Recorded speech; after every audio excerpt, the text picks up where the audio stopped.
All right. Okay. All right. Okay. So the question is, do the San Antonio Spurs need a point guard? I saw that in the chat. So let's just go ahead and dive into it. Cason Wallace. Okay. So apparently, and thank you guys for actually telling me this. I did not know this. So Cason Wallace was interviewed by the San Antonio Spurs already, and I was not aware of this. I was going to talk about him anyways, because there's been so many different people bringing him up. But hey, we're here. So we already know, and we talked about this already, that the San Antonio Spurs are going to look to trade up in the draft, right? We all know this.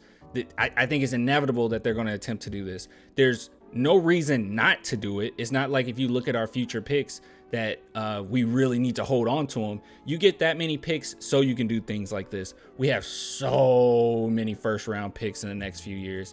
I mean, I think it's about 7 in the next 3. It's absolutely ridiculous how many picks we have for the future. So you can definitely use all of those and move up in the draft.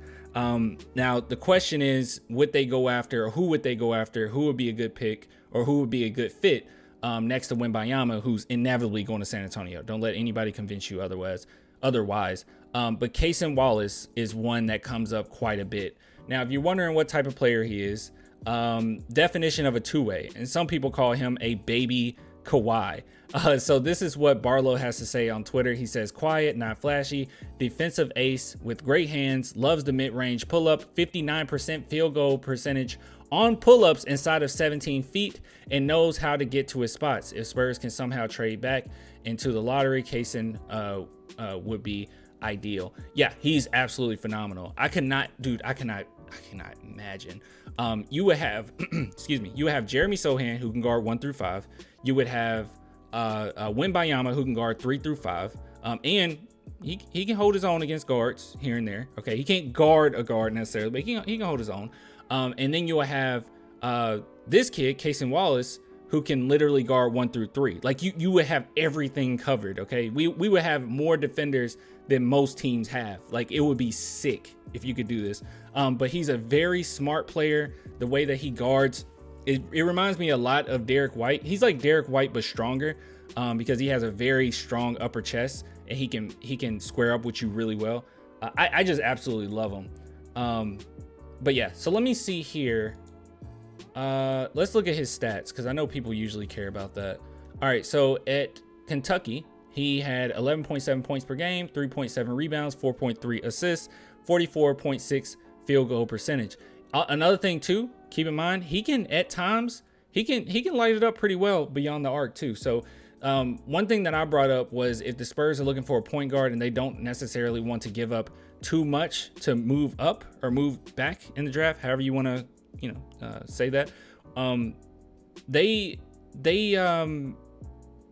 don't have to give. I wouldn't think they would have to give up too much for Cason Wallace, opposed to maybe for Anthony Black, because a lot of drafts right now that I've seen, mock drafts, have Cason Wallace going after Anthony Black, and I just did not think about Cason Wallace much when I was thinking about who the Spurs could trade up for. But he would be a big upgrade, I think, from Anthony Black, because I just like the fact that he can shoot outside shots fairly well, because Anthony Black is pretty rough in that area. No, Anthony Black is great. Like, don't get me wrong, he is great. I really like him. But Cason Wallace is also a player that I think you wouldn't have to give up too much. I've been seeing him land anywhere between like 11 or 12. And Anthony Black, I've seen him land anywhere between like 8, 9, and 10. So maybe you wouldn't have to give up as much, possibly, if you wanted to go ahead and trade for Cason Wallace. But overall, you can see here that every now and then he puts up like crazy stat line with steals. He's a very, very tenacious defender, that is, and he got that dog in him. When people say, oh, this player got a dog, he got that dog in him. I know that they have him listed as 6'4" here. I've seen quite a few things have him at 6'3", but I believe the official combine has him listed at 6'4". So that's good. That's good. That is a big difference. I know it doesn't seem like a big difference, but an inch is a big difference in the NBA. So yeah, I would definitely take him. I understand why everyone's high on him, and I think that this is a really good pickup if they elected to do that. If trying to go back into like the trying to get that pick from the Portland Trailblazers is too much, this is another option you have. Or if they're asking way too much for you to try to trade up for Anthony Black or trade back for Anthony Black, however you say it, then this is a really great option. And I think that he fits even better than Anthony Black, because right now, if you look at our backcourt and you look at our guards, that's kind of an issue we have right now. I was assuming Joshua, and I think a few other people did too. I was assuming that Joshua Primo would be that Josh Primo would be the guy that comes in and he can just put up points. And unfortunately, right now, that's kind of an issue that we have, because Tre Jones, while he is a good point guard and he holds things down, holds it together, nice glue guy and everything like that, he just can't shoot. And I know a lot of people got angry, like with me at the beginning of the season, where I was like, getting Tre Jones or having Tre Jones, I wouldn't mind if he wasn't there or we put him on the bench, because of that. He can't shoot. Like, he's a really good player and he can facilitate fairly well and he doesn't turn the ball over a lot, and those things are great. All those things are great, but he can't shoot. And that's a huge issue. He got to be able to shoot. And if he can't do that, then hey, we're kind of just stuck in a pickle there, But yeah, let's see. Erich says he's 6'2.5" without shoes, 6'4" with shoes. Well, with shoes, that's all that I really care about. But yeah, okay. A 3-and-D point guard, let's do it. Yeah, definitely 3-and-D. Let's see. And he can create his own shot as well a little bit. He's a very patient player, by the way, but he fits with us perfectly. Like, if you're thinking about a player that fits with us, it is Cason Wallace. He would fit with us perfectly. He's what we need. We need another point guard. He can shoot.